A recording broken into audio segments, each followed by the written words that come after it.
right, I think we are good to go. Okay, let's see. Okay. So are we good? We think? I think so. Hey, I will start then. If I'm in, I'm in. If I'm not, we'll start all over again. Okay. Oh yeah, there it is. I see Yep, it. we're live. Perfect. Okay, so thank you for being patient. Had some weird glitching going on when I try to log on, but that's the perfect introduction to events, right? Is we have these amazing ideas and we put all this energy into it, and then we get stuck thinking like, oh my gosh, it was a complete failure because nobody showed up. Or I've even heard people say, oh my gosh, I don't do events anymore because I only had 5 people. And I'm like, 5 people is a huge success.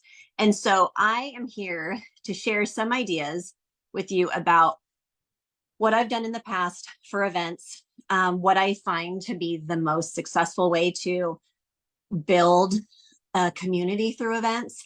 And also, just to get started, I built my business on in-person events. Actually, the only reason I'm doing this business is because I love getting together with people.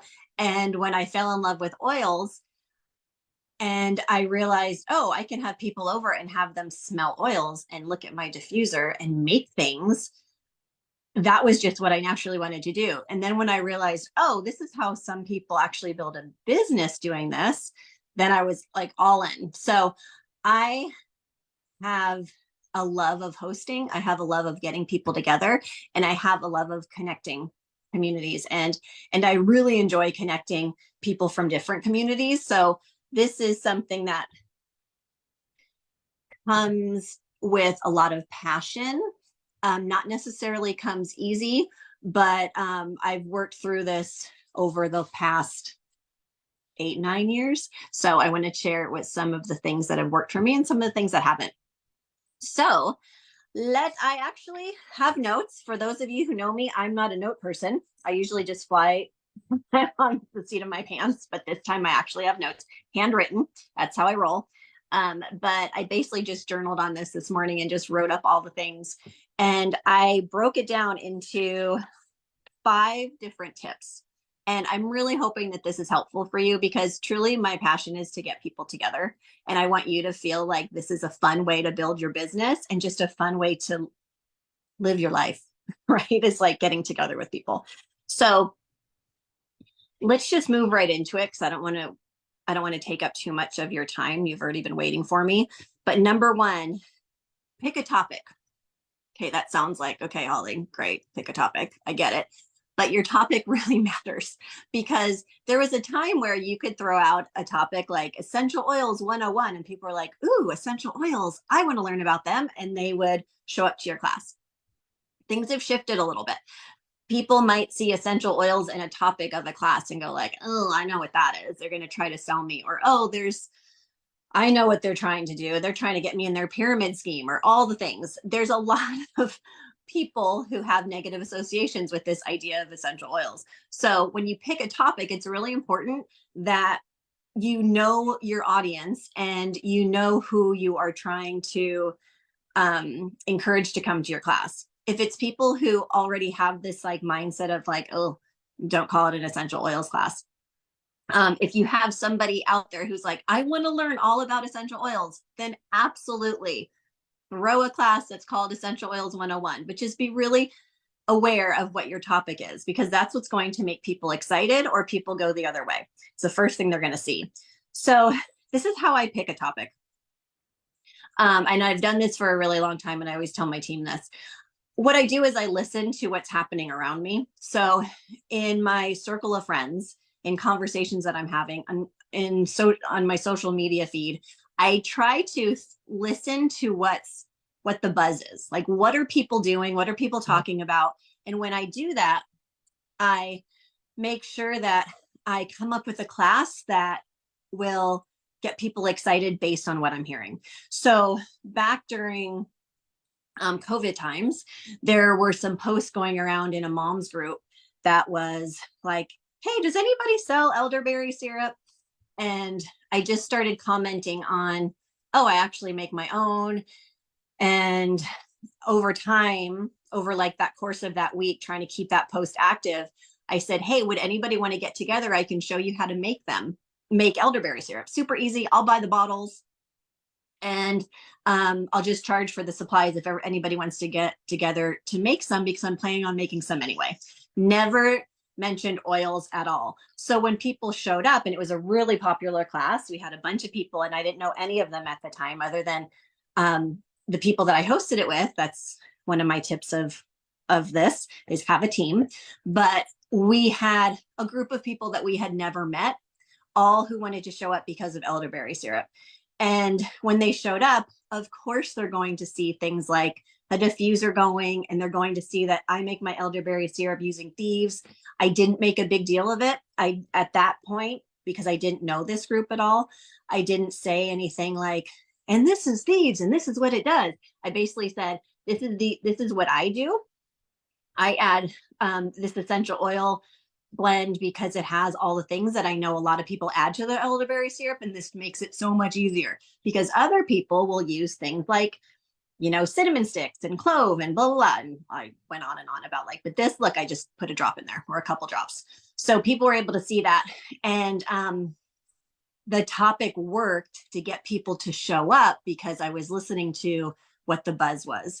And so just listen, be present, listen to people, log on to your social media feeds, log on to those mom groups, and find out what people want to learn about. What are they looking to do? When you choose a topic, it also has to be something that you love. So if you hear people talking about something that you have no interest in, don't teach a class on that. People are fueled by your passion, and they're fueled by people who are excited about something. So if you're trying to teach on something that you are like, then you might get people to show up, but they're not going to show up again. So make sure that when you are picking a topic, you are picking something that feels like you can't imagine not sharing this. Like you are so excited to have people come into your home to share this. And people want to feel that when they walk into a class or an event. They want to know that you are truly excited to see them. I'm sorry, I keep getting messages. So that's why I'm going like this. So make sure that when you're picking that topic, not only are you considering the community around you, but you're considering yourself. What is it that you love to talk about? So you might pick a class not based on what other people are asking for. There might be a time where you're like, I just want to talk about this one thing, and I love it, and I'm going to throw out an event and see who shows up.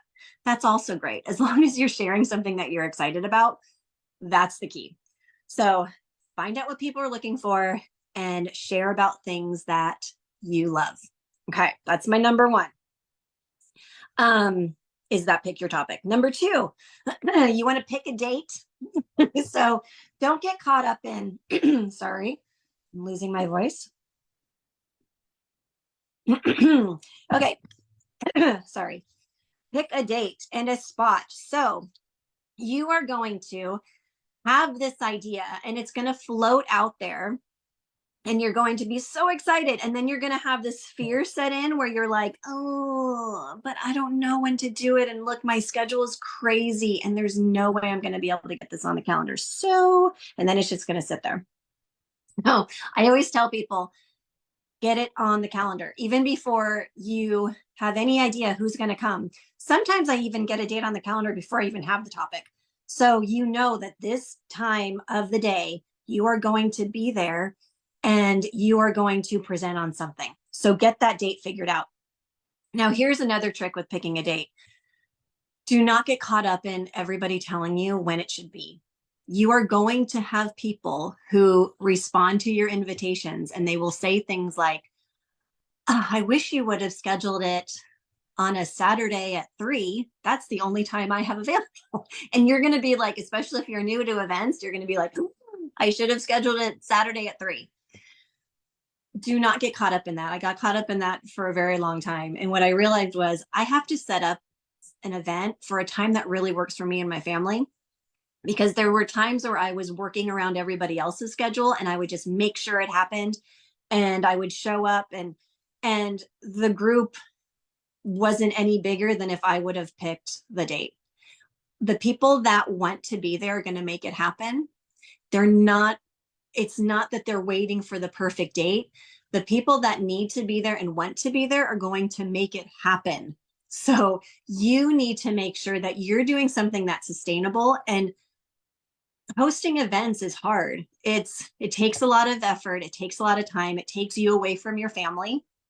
And you need to do that in times where you feel like I can do this. Like this is a time that I set aside for myself and I'm going to do it. So that's just a little piece of advice going through time. I've had people say, gosh, Holly, I don't know how you hear the comments. Sometimes, I'll get comments like, well, you always teach classes at 10 a.m. on Tuesday. It's not fair to the working moms or something. I'll get like something like that. And I'm like, yeah, unfortunately I'm pretty busy on the weekends and in the afternoons, because that's when I go to my office. So I'm like, I just throw it out there like, yeah, I know it would be nice to be able to do that, but I just can't. And it doesn't bother me because I've made the decision that I'm going to teach events when it works for me and my family. Okay, so I hope that helps you, because you will get comments. The people that want to be there will be there. They will make it happen. Okay, you also want to pick that spot. So it might be your house. And if it's your house, don't get so caught up in the house looking perfect. I know you've heard that before. I've heard that from so many people, but you truly need to embody that. Don't worry about, oh, I'll host when my house is clean. Oh, I'll host when my dog doesn't bark all the time. I'll host when my kids are older. All the excuses that we give are truly just excuses. You want to host in a place that you feel comfortable, but also that people come to an event and you have that one person that's watching and goes, I want to do this. Like the Hollies of the world, like me, when I would show up, if I showed up to an event and I enjoyed myself, I'd be like, I want to do that. And I would never do that in a home that looked perfect, like perfectly clean and perfectly organized. Cause I'd be like, oh man, like I'll do that when. I like to show up and be real in my home. So there might be, I purposely don't keep things super organized in my kitchen when I have events over. So that might sound a little strange, but it's like when people walk in, I might be doing a dish, and I do that intentionally. I might say, hey, by the way, I could really use your help putting out these plates, or, oh, would you mind doing this? That's because I want people to know, like, it doesn't have to be a perfect situation that we've set up. It's like me sitting there hanging out in my house, and I want you to come and join me for some fun and just to hang out and connect. Hey, would you mind making the coffee? Hey, would you mind opening up the champagne? I'm terrible at like popping champagne. Things like that really help people feel connected, and it helps people see, oh, look, she can just do this, and it doesn't have to be this perfect environment. So that's if you host in your home. If you want to, if you really don't have a space that you feel comfortable with in your home, there are so many places you can host events. I hosted events at a wine bar for years. Like every Tuesday night, we would meet over some wine tasting, and we would just bring oils and talk, and we'd bring the iTovi and we would just share. And people would invite their friends, and it was this tiny little group, but that tiny little group bought lots and lots of oils, and there'd be different people coming in and out, and they would see it. So we made a lot of connections doing that. I've hosted at breweries. We've hosted at places like massage studios who have like a patio, and they invited us to come. There's so many different places. You can rent spaces. You can do that if you want to put that extra money into what you're charging for the event. You can absolutely do that, but don't overthink it. Think about what people are looking to do. If people want to go out and go get a glass of wine, invite people to go get a glass of wine and smell oils, right? So think about your space, but make sure it's something that people are going to have fun doing and it feels relaxed. It doesn't feel so perfect and clean. And I was going to say rigid. I guess it's rigid. So we want to just make sure people feel welcome. Okay. So that was number 2. You're picking your date and you're picking your spot. I think I forgot number 3. So maybe I have less than I thought. Oh no, there it is. Number 3. Okay, you're going to get your word out. So once you have your event, you decided what you're going to talk about, you decided where you're going to do it, you need to talk about this event to get people to show up. So you might have project broadcast where you send text messages out. You might have your social media page. You might have like an oil group. You might have your own Instagram, your own Facebook, whatever it is that you do. Definitely put it out there, but do not rely on that for getting people to show up. So I post in all of those places, but I never assume that anybody is going to show up because of those posts or those text messages. So with my team, I always say, hey, by the way, this was posted, but make sure you contact your people because people want to hear from you. Now, why is that? Well, if you think about if you see an event online, you might look and go, oh, that looks kind of cool. And then it's out of your mind. And you might even see it again, go, I wonder if I should do that. But then it's out of your mind. You don't feel like you're personally connected to it. Now, if you get a call from a friend or you get a text from a friend who says, I'm hosting this event with a couple friends and I think you would love it. We're going to have mimosas and make roller bottles, or we're gonna do yoga on the beach and we're gonna hang out afterwards and make yoga mat sprays. Oh, I totally want to go to that because you just texted me and like you invited me to something. You need to check yourself and remind yourself that people want to feel wanted and loved and cared for. When they see a post, and again, I'm speaking from experience of things that I used to do wrong. I used to think the posts were good enough. And what I realized was I had a whole bunch of people that were like, I didn't think you actually wanted me to go because you never reach out to me directly. And in my mind, I was like, I reach out to everybody.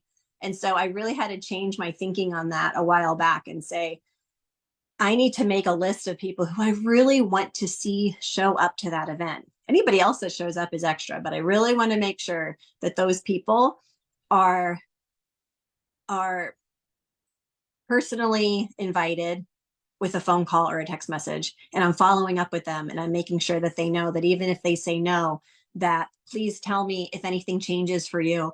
I would love you to come, even if you can only come at the last minute. Or, hey, if this sounds like something you like, I actually teach these events quite a bit. So I'll message you the next time we have something going. So they know like, oh, she really wants me to be there. So make sure you're getting those personal invitations out. Makes a huge difference. People want to feel connected, and that personal invitation will mean I care about you. Like I want to see you.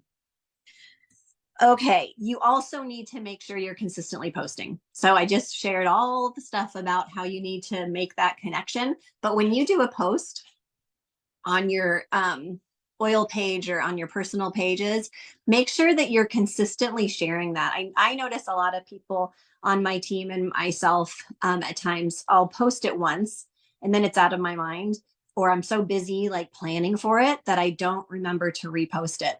And we get the most momentum when I'm posting and sharing about it maybe every other day up until the day it happens.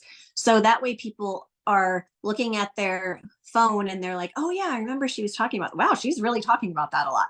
And the way to do that is not make it the same every time, but share something different about it maybe each time. Like, oh my gosh, I'm so excited about how many people are joining me for this event. Let me know if you're free. Sharing a different picture. Oh, getting all my roller bottles together for the event. Can't wait to see everybody. So you're keeping that information flowing, but you're doing it in a different way. Makes it really fun. Throwing out a graphic every single time. You can throw it out a few times, but try to mix it up a little bit. I notice a lot more people get excited when they see something different, and they might look at something, a picture of a bunch of roller bottles might get their attention where a graphic didn't. So you just need to get really creative and just commit to yourself that I'm going to post something every day or every other day up until this event happens. So people know the work you're putting into it. Make your graphic when you are putting the word out and getting those personal invitations out. Make sure you create a graphic that's shareable. So that way, when you send it to your friends, you can say, hey, you can just send this graphic to your friends. I'd love you to bring your friend Sally or whoever, or make sure you invite your friends. Here's the graphic. You can share this with whoever you want. That way, you know that the information is getting to more people than just the people you got it to. So when you make a graphic, make sure the information's on there, at least some contact information for you and how to get there and the price and all the things. So make a graphic that's shareable. Okay. Here's something that I've learned that has helped a lot. So what I've been doing more the last year or two is making sure people see that they are kind of included in this really like elite club of this like community that we're building, right? So it's like, make sure you get your, make sure you reserve your space because it's limited. And it truly is limited. I used to think when I first started doing events, like, oh my gosh, I want as many people to get there as possible. But the truth is, when you have a gigantic class, it's really hard to have that personal connection with people. And we know that this business is built on personal connection. So you might get some really great information out there, but you're not going to have the sustainability moving forward because those people might be like, wow, I learned something cool, but they walked out the door and you never got a chance to really connect with them and find out what they need. So in my mind, all the events that I put on, it's limited. So I'll say space is limited. So make sure if you want to come that you let me know right away. So that way people are like, oh, I better like hurry up. So space is limited is important. And also for your mindset, space is limited. Like you need to know what you're able to do and how many people you're able to connect with. So a lot of times I feel like we just want as many people as we can. And I've had events like that and they're not as successful as the ones that maybe 2 or 3 people showed up to, who really, we sat down and we talked and all the stories came out and we were like, oh my gosh, this oil would be so amazing for you. And this is exactly what you need. And let me create a wish list for you that's based on this amazing conversation that we're having. You can't do that in a big group. And so big groups might look really great, but a lot of people walk away from them and end up buying oils from somebody else. So, okay, number 4. Make your event fun. That's an easy one. Don't be afraid to host an event that is not specifically oils. If people see you as the person that just hosts events because you just want to sell a bunch of oils, your group's going to fizzle. You want to make sure that you're sharing a lot of interesting information and fun activities. So I've done things like stand-up paddleboard yoga classes. And then afterwards, we had like a bug spray that we were spraying because there were mosquitoes out. We've done things like bar classes where, show up to this bar class. We're all going to be there. And then we have rollers that we're using before the class and we're having sprays. And then maybe the next time we're like, hey, all that stuff that we used last time, we're going to stick around afterwards and make those things. So that's community building. I think a lot of times we get caught up in thinking it needs to just be so specifically oils, but we also know that for us to be able to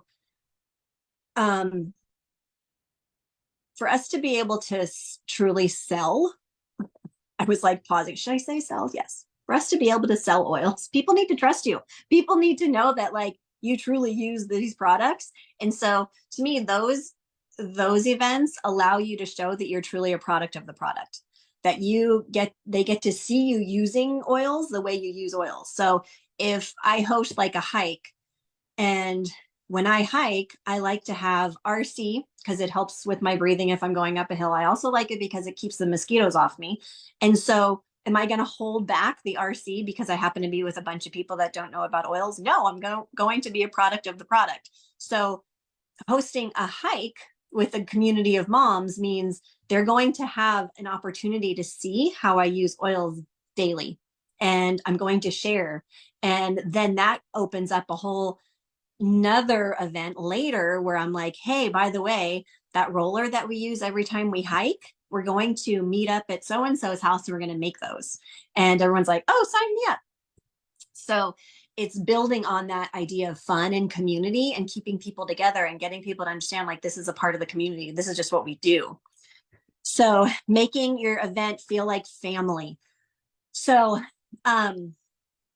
when you have an event, and we know we want to make it fun and we want to make it include lots of different ways that help people feel good, right? We also want to make sure that we're really welcoming. So when people show up, keep an eye out for those who aren't talking to anybody. So I'm always, and it's not me, my team, we naturally will look around for who's walking in the room or walking into the space. And one of us will go over and say, hey, I'm Holly. I'm so nice to meet you. I'm so happy you're here. Here, let me introduce you to so-and-so. And we make sure that everybody feels like we are family. Like now that you just walked in, you're family. I say that all the time. Like, oh, you're stuck with me. Now that you've shown up, we're like oil family. We are friends forever. And I truly believe that. I believe people want to, are willing to give their time to hang out.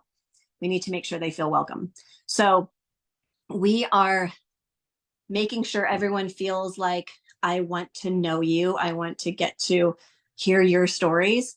And if new people show up to events, I say right off the bat, by the way, this isn't about selling anything. So if I start talking to you, like if I'm teaching a class, we taught a class recently. We taught a mason jar salad class, like how to make salads in a mason jar. And then on the side, we did mocktails with Ningxia. And so I started with my Ningxia talk. And then I said, but just so you know, this isn't about you guys buying Ningxia. And in my mind, I'm like, because it's not about me selling Ningxia. It's about me getting you to drink Ningxia, because I know once you drink it, you're going to want it. And then you're going to know who to come to if you end up wanting to hang out with me and you like me and you trust me. So I know that when I'm speaking about something and it starts to sound like, oh, look, I'm here for this mason jar class, but here's the woman on the side selling this juice in a red bottle. So I always make sure that I say, by the way, this isn't about me selling anything. If you want to buy something, you can find me. Track me down. You know where to find me. I'll be here. You have my Facebook account. You saw my event. You know where to find me. But today, that's not what this is about. Today, this is about making mocktails and for you to see that there's a really healthy way to do that and to know that there's something called goji berries, that this juice, they're calling it Ningxia berries, that's really good for brain health and inflammation and all these things, and you can add it to drinks. So it was all about making sure this isn't about me selling you something. This is about me introducing you to a product that I love. And if you happen to like it too, or you at some point in your life realize you want it, you know where to find me. That's keeping the event fun. So when we remind ourselves we want to make people feel like family and give people a chance to just like let loose and just enjoy and feel connected and laugh. If that's our goal, we need to be really cautious that people don't walk in and suddenly feel like all we're about is selling. So we need to make sure that they know, oh yeah, I sell oils, or yes, I sell Young Living products, and I will sell to anybody who wants them.